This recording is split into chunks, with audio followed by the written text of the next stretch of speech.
When is Teresa ever going to leave this house? It's quite embarrassing to have a shut-in neat around the house. Have you planned your move yet? I'll be out of here by today. I can't stand the sight of you, Lenny, anyway. It was clear to anyone that Lenny, my sister-in-law, who ridiculed me with a smirk, was trying to take over our house. However, there was a reason. I decided to move out and let her have the house. I had a firm belief that Lenny would not be able to live in this house for long. My name is Teresa. I live with my dad, mom, and Lenny, my brother's wife. My brother was assigned to work overseas shortly after getting married, and Lenny firmly refused to live abroad. Lenny ended up living in our house, shamelessly so, despite being in the so-called newlywed stage and living separately from my brother. I remember well the day Lenny came to our house. She brought a lot of luggage with her and said without any remorse, "Edwin has gone overseas, so his room is vacant, right? I've decided to live there." My parents and I were baffled when Lenny came to the house without any prior discussion. When we called my brother to ask for an explanation, he was also surprised by Lenny's actions. Though my brother, who had just been assigned overseas, did respond, it was ultimately up to my parents and me, who were in direct contact with Lenny, to have the discussion. After getting married, Lenny was supposed to live in the house where my brother lived alone. However, when we asked why she suddenly came to the house, Lenny said the room was too small. I had been to my brother's room, and it didn't seem too small. But Lenny had already unilaterally terminated the lease of my brother's room. Since her parents lived far away and our house was conveniently located for her to get to work, she insisted on living in the house. Naturally, my parents were angry about Lenny's outrageous behavior, but Lenny was smart. Edwin has gone overseas, and I'm lonely too. Of course, I plan to contribute financially since I'll be living here. I'll also do my best with housework, so please, let me stay in this house. When Lenny pleaded like this, my parents couldn't refuse. I think one of the reasons my parents couldn't strongly reject Lenny was for my brother's sake. My parents didn't seem to mind living with Lenny, which had started suddenly. They were angry about her coming without any discussion, but Lenny was doing housework, as she said, going to work, and paying rent to my parents. However, I was nothing but dissatisfied. For some reason I don't know, Lenny had made me her enemy. "Oh, Teresa, you're as unattractive as ever today." I was utterly surprised when she said that as soon as she saw me when I came out of my room in the morning. I don't think my face is attractive at all, but I was naturally surprised when she suddenly said such a thing. "Teresa, aren't you ashamed to be a shut-in all the time? Edwin is so respectable, going on an overseas assignment, and my in-laws have earned enough to live in such a large house, while you, Teresa, are just a neat, playing at home all the time. I would be too ashamed to stay in such a house if I were you." Today, my parents were at work and Lenny seemed to be off. Is she assuming I won't tell our parents about her nasty words? No need to feel embarrassed. I'm not a neat, I answer, laughing internally at her absurdity. Sure, my job requires me to be at home a lot, but that doesn't make me a neat. But my sincere answer simply triggers a burst of laughter from Lenny. "Oh, come on, Teresa. Your brother's a successful man, and I work for a prestigious company. Even your parents are respected employees. I understand you might feel a bit inferior, but there's no need to lie." "I'm not lying. I'm an influencer." "An influencer? Please, stop making me laugh. As if someone as plain as you could be an influencer. That's a job for gorgeous models." She responds, brushing her elegantly curled hair off her shoulder, ignoring my protests, and shoving past me. As she strides away, a heavy cloud of her perfume lingers in the air. "When will you finally move out, Teresa? It's so embarrassing to have a shut-in neat in the house. Have you found a new place yet?" She suddenly stops mid-stride, turning around with a malicious grin on her face. I'll give you an allowance, Teresa. You must be in dire need of money, right? It's only fair for all the housework you do." Laughing softly, she pulls a few $10 bills from her wallet and throws them onto the floor. "Well, see you," she says, leaving the house. Her dismissive attitude really gets under my skin. I'm not only frustrated with Lenny, but also disappointed with my brother's lack of discernment. Did they really think I would just stay silent after such a provocation? Perhaps Lenny saw me as a quiet and meek sister-in-law, but I'm not the type of woman to just sit back and take it. I pick up the strewn money, open the door to Lenny's room without her permission, and throw it inside. She sure had a lot of nerve, acting so high and mighty over a few tens of dollars. Luckily for me, I'm not strapped for cash. I had planned to relax today, but now it seems I'll be quite busy.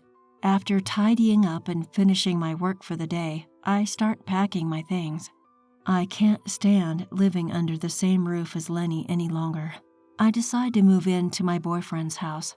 Nathan, my boyfriend, with whom I've been discussing marriage plans, is understanding and agrees to accommodate me as soon as I explain the situation. Meanwhile, I make a call to a certain place in the morning. From the moment she came to greet us as a prospective wife, Lenny had always looked down on me. She's probably the type of person who needs to assert her dominance over someone to feel alive. By the time I finish my tasks, my parents return home. I don't mention anything about Lenny. Instead, I join my parents for dinner, a meal I had prepared. Lenny, who had claimed to be out with friends, hadn't returned yet. She said she wouldn't be home for dinner, so I guess she'll return late.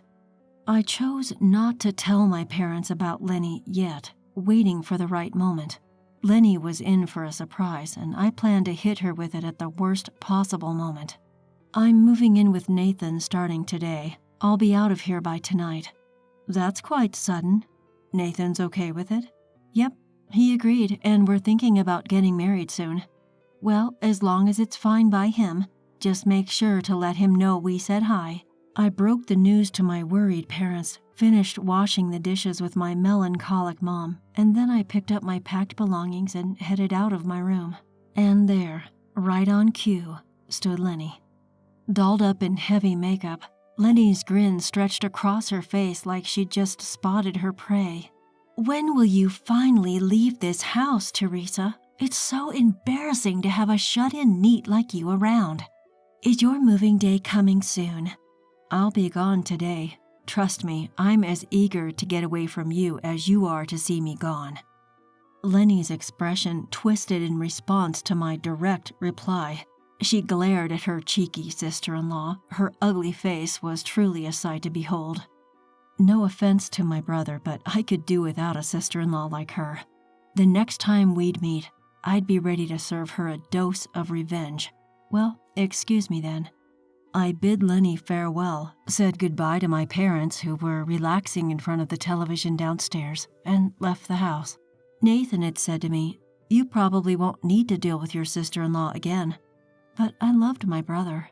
He was a good-natured man being duped by Lenny, and I couldn't just stand by knowing that. Thanks for your concern, but Lenny needs to be completely ousted from our house. A few days after I left home, I got a call from Mom. "You, giving us such a shock by suddenly sending that. Just come home and explain. We've already informed your brother, but he can't make it back right away, so we'll video call him. We've also asked Lenny to take off from work, so hurry back." I responded to Mom's call, which came in late in the afternoon with an okay, and after texting Nathan that I was heading to my parents' house, I left. The family house that I returned to after several days felt heavy with tension the moment I walked in. As I approached the living room, Lenny's cries became louder. When I opened the door, Lenny was hunched over in front of my parents, seated on the sofa. I could feel her glaring at me. "Teresa, this is terrible. Why would you send these pictures?" Lenny pointed to a series of pictures sprawled across the coffee table. The pictures were of Lenny with various men at different locations, some with arms linked, hands held, images of intimacy. The sender, as Lenny indicated, was, of course, me. Private investigators can be quite useful, I thought. On the morning I left home, I had contacted a private investigator to check if my sister-in-law was cheating, transferred the money, and that was it. From just that, such indisputable evidence was procured. "You're the terrible one. What do you mean by doing whatever you want just because I'm not there?" The one shouting was my brother, connected via video call. His face, displayed on the screen, was beet red from anger. Lenny cried out to my brother, "But I was lonely. You always travel abroad even though we're newlyweds, Edwin. You left me alone. You're the one at fault, Edwin." I could feel the anger radiating from my parents' faces, but I calmly stated, "You're right. The fault lies with my brother." Lenny's expression turned to one of disbelief as she looked at me. I leveled my gaze at her, allowing no warmth to seep through. "The real problem is my brother's lack of judgment in choosing a woman like you." Lenny, taken aback at my words, leaned in toward me, fuming. "What? You've got some nerve, you hideous shut-in, telling me such things. All this chaos, it's your fault." Despite the presence of my parents and brother, Lenny couldn't hold back her true colors. As she realized what she had just blurted out, her hand flew to her mouth. But it was too late. My parents and brother were taken aback, but I just flatly declared, "Lenny is always like this. Lenny thinks of me as an ugly shut-in. She played the nice girl in front of everyone else, but she cheats and she doesn't hesitate to be abusive to anyone she perceives as beneath her. My brother is also at fault for choosing to marry such a person." "I was just stating the truth. After all, Teresa is a shut-in, not an influencer. That's just a lie, right?" The one who sighed at Lenny's brazen defiance was Mom. I had no idea that Lenny was like this. Yes, Teresa spends a lot of time at home, but she's not a shut-in. She's a real influencer. Eh? As Lenny gasped in surprise, I shared the name I use for my influencer activities. I suggested she look it up on her mobile phone, and she hurriedly began her search. Upon seeing the search results, a flustered Lenny looked back and forth between me and her phone. Then, with an expression of disbelief, she pointed at me. "Really? Teresa is this person?" "Yep. Makeup is like magic, isn't it? I'm a beauty influencer. Born with a nondescript face, I use makeup to transform it, creating countless videos of my makeovers and posting them online. I sometimes receive requests from cosmetic companies to advertise their products in my videos. Thankfully, I have a large fan base, and when people think of beauty influencers, my name is often one that comes to mind. This house was built with the money Teresa earned." "This huge house?" Lenny gasped in response. I guess it's hard to believe that someone like me could have built a house in such a prime location so close to the station. As Lenny stood there, dumbfounded, the doorbell rang. Wondering who could be visiting at such an hour, I, the only one standing, answered it. A familiar voice rang out. "Can I come in?" "Yeah, sure," I responded, and the owner of the voice entered. Seeing Nathan walk in through the living room door, Lenny recoiled. What? Why is Nathan here?" "Oh, you must be the sister-in-law I've heard about. It's nice to know you recognize me. Thank you," Nathan replied, his radiant smile lighting up the room. He's been an actor since his childhood. We had met at a social gathering for content creators and hit it off right away. Nathan and I had been in a relationship for several years, but we kept it a secret. Upon Nathan's appearance, it seemed that Lenny really believed that I was an influencer. Lenny weakly murmured, "No way." From the other side of the screen, my brother told her, "This isn't a time for you to be upset about that." Things quickly spiraled from there. My brother declared to Lenny that he would demand a settlement and file for divorce.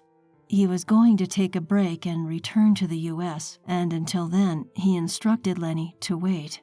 Lenny's parents lived far away, so she had to stay at our house until my brother returned.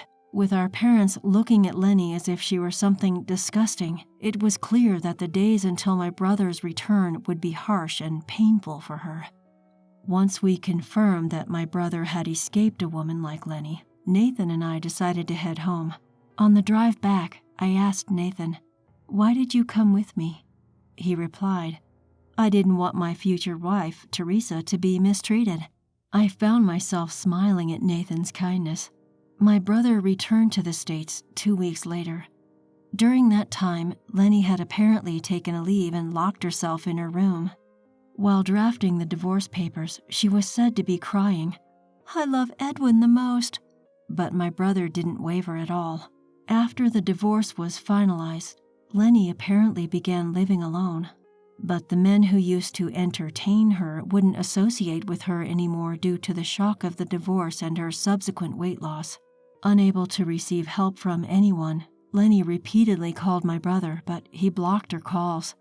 Furthermore, he went abroad again, leaving Lenny with no one to rely on. She quit her job and returned to her parents' home. Ironically, Lenny, who used to mock shut-in neets, had become one herself. Since then, my brother has been careful about his relationships with women, but he met a wonderful woman abroad and married her. The new sister-in-law, a brave woman with beautiful blonde hair, is learning English so that she can communicate with me and our parents. In time, Nathan and I also got married. Our wedding made the news. The marriage of Nathan, who had been beloved since his childhood acting days, was celebrated, and I was accepted by the public as Nathan's wife. Now that everything is resolved and peaceful, my family and I are living happily.